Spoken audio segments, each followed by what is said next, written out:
আর কতদিন বিনি? 13 বছর।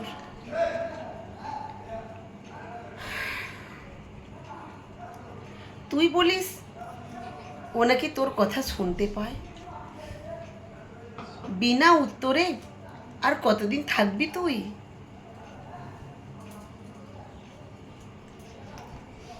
নিজের অর্ধেকটা জীবন তুই আমার ছেলেকে দিয়ে দিলি।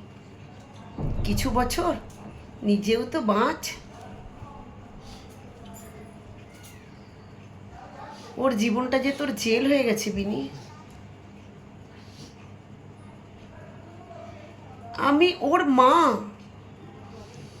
তবুও বলছি যেতে দে ওকে। তুই সোমকে নয়, নিজেকে বেঁধে রেখেছিস। প্লিজ। জেদ আর ভালোবাসার মধ্যে পার্থক্য হয় বেটা।